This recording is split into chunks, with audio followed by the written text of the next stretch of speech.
Récemment, une petite chaîne YouTube du nom de EcoSwap, dont le principal concept est d'explorer comment un animal s'adapterait s'il serait transféré dans un autre milieu, a lancé un concours dont le thème est le suivant.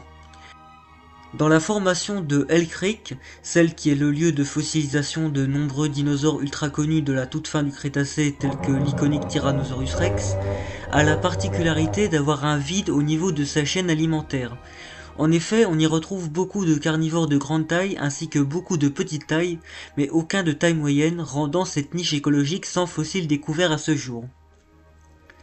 Le but du concours était justement de faire de la biologie spéculative et d'imaginer de manière la plus réaliste possible un prédateur moyen qui occuperait cette place au sein de l'écosystème. J'ai donc décidé d'y participer.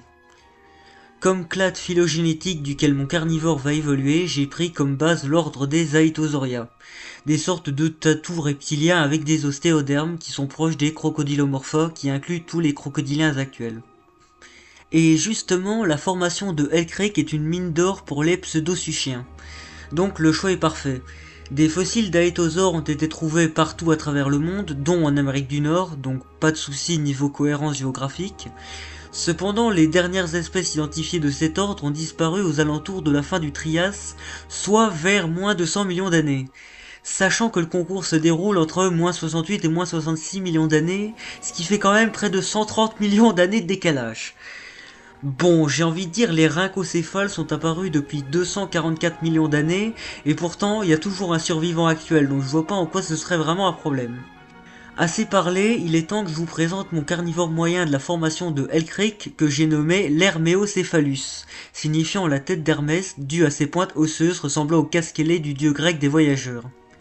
C'est une créature semi-aquatique de 3,4 tonnes pour une longueur moyenne de 5 mètres qui vit dans les grands marécages qui couvraient autrefois la région. Grâce à ses plaques dorsales, ce dernier a pris l'habitude de se recouvrir d'hydroptéris, des fougères aquatiques, afin de se camoufler, restant partiellement à la surface en guette d'une proie à attraper.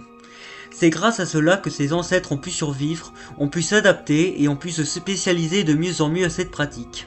Sa végétation faisant office de leurre, elle attire de petits dinosaures ornithischiens, tels que notamment des Thescelosaurus, qui, en venant s'abreuver ou tentant de grignoter les fougères, se font immédiatement surprendre par notre Aetosaure camouflé, car tout comme Hermès, celui-ci aussi est très rapide. Malgré que ne possédant pas de dents, son casque osseux se prolonge jusqu'à sa mâchoire, formant une sorte de bec extrêmement rigide. Contrairement à certains crocodilomorphes qui ne sont pas très habiles sur Terre, l'Herméocéphalus, lui, et surtout les juvéniles, peuvent s'aventurer hors de leur marais sans aucun souci. Et étant les pros de la discrétion, ils se recouvrent alors de boue qui, en s'allongeant au soleil, sèche, le faisant se confondre avec les roches du décor. La cible ici est spécifiquement des Orodromeus, faciles à capturer et possédant très peu de défense naturelle. Malgré que l'Herméocéphalus reste majoritairement un chasseur solitaire, ces derniers peuvent néanmoins se rassembler en groupe dans des relations de coopération et s'attaquer à de plus gros dinosaures dont voire même des tyrannosauroïdes juvéniles, faisant de lui un chasseur redoutable priorisant la technique à la force de frappe.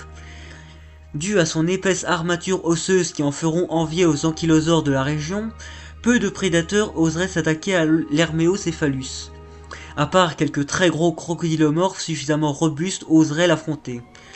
De plus, notre Aetosaure reste particulièrement paisible avec ses relatifs archosauriens, ne cherchant pas la domination sur son territoire. Quant aux différents maniraptoriens qui peuplaient la région, ceux-ci n'étant pas très intéressés à s'en prendre à un rocher vivant boueux et mousseux. Cependant, étant donné que son camouflage attire beaucoup d'insectes, un petit dinosaure du nom de Pectinodon engage une relation symbiotique avec l'Herméocéphalus en se nourrissant des plantes et des insectes traînant autour de ce dernier. Et c'est ainsi que je vais conclure ma présentation pour le concours d'EcoSwap. Tu peux d'ailleurs me dire ce que tu en penses en commentaire. Sinon, n'hésitez pas à aller voir sa chaîne si vous êtes intéressé par la biologie spéculative et la paléontologie et que vous comprenez l'anglais. Sinon, je vous rassure, des vidéos sur l'astronomie vont revenir prochainement ici. Considérez celle-ci comme un hors-série et à la prochaine!